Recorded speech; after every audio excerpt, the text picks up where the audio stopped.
আপনারা দেখছেন BNA news, সবার সাথে সবার পাশে। Mr. President, there will be another Pulwama.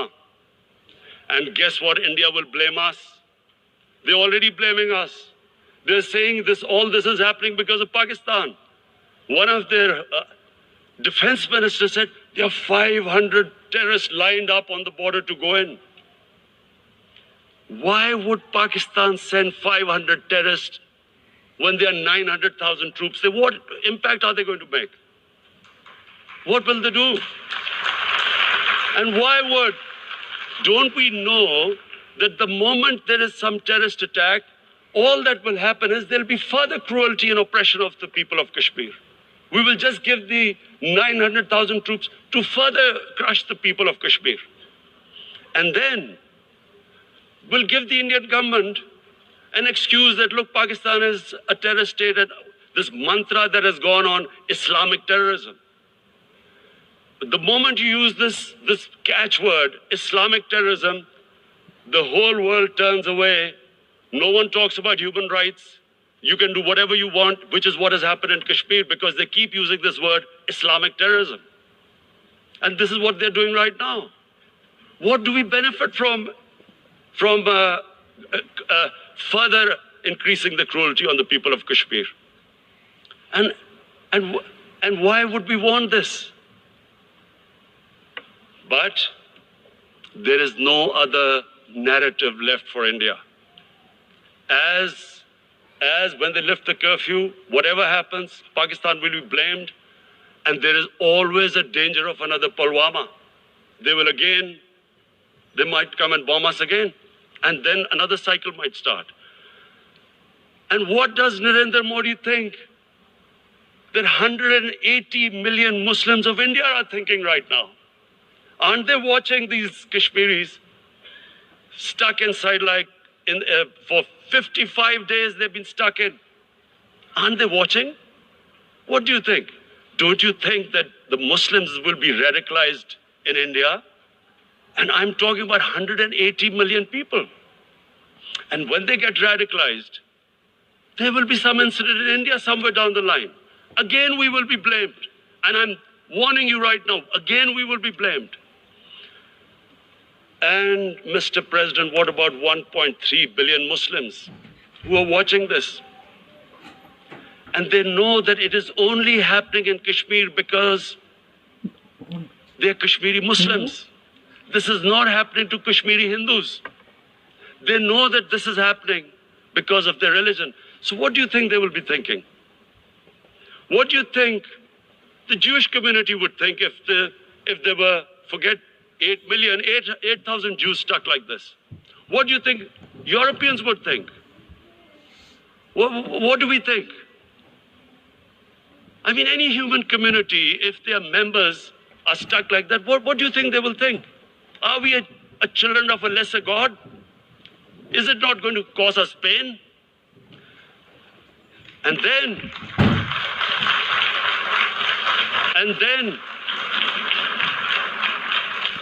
then I'll tell you what will happen. People will, in the 1.3 billion Muslims, someone will pick up arms. I know we've been brought up with films, Western films. This good, decent guy doesn't get justice. He decides to pick up a gun and start seeking justice. There was a film made in New York, famous film called Death Wish. This guy gets mugged by and his family, his wife gets killed or something. He can't get justice. He picks up a gun and he goes around shooting muggers. And the whole cinema cheers him on. So what do you think the Muslims are thinking right now? If there is a bloodbath, there will be Muslims becoming radicals, not because of Islam, but because of what they will see, that there's no justice when it comes to Muslims. There were Rohingya Muslims, Myanmar, who are, God knows, almost 1 million people out, ethnic cleansing. What was the response of the world community? So what do you think will be the response of 1.3 billion Muslims. I picture myself. I'm in Kashmir. I've been locked up for 55 days. I've heard about, and there are rapes, Indian Army going into homes, soldiers. Would I want to live this humiliation? Would I want to live like that? I would pick up a gun. You're forcing people. You are forcing people into radicalization. When people lose the will to live, what is there to live for? And this is what, if you can do this to human beings, you are actually radicalizing people. And so, Mr. President, I want to repeat here, this is one of the most critical times. There will be a reaction to this. Pakistan will be blamed. Two nuclear-armed countries will come face to face like we came in February. And before we head in that direction, the United Nations has a responsibility. This is why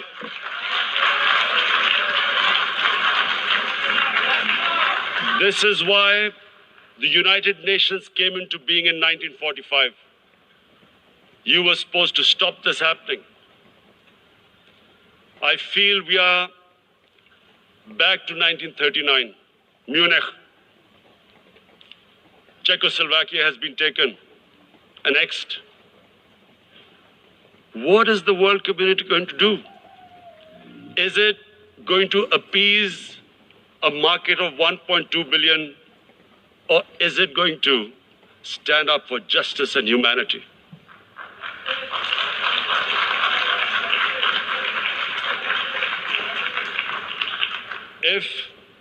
If this goes wrong, you hope for the best, but be prepared for the worst.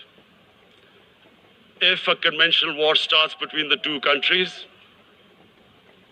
Mr. President, if a conventional war starts, and anything could happen, but supposing a country 7 times smaller than its neighbor is faced with the choice, either you surrender or you fight for your freedom till death, what will we do?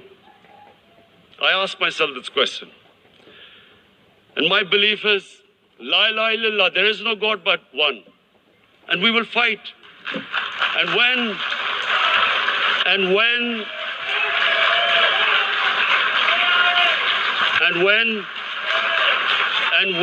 a nuclear-armed country fights to the end, it will have consequences far beyond the borders. It's warning you, it's not a threat. It's a fair worry that where are we headed? And I've come here to tell the UN, you've got to, this is a test for the United Nations. You are the one who guaranteed the people of Kashmir the right of self-determination. They are suffering because of that. And this is the time. This is the time not to appease like in 1939 appeasement took place. This is the time to take action. And number one action must be that India must lift this inhuman curfew, which has lasted for 55 days.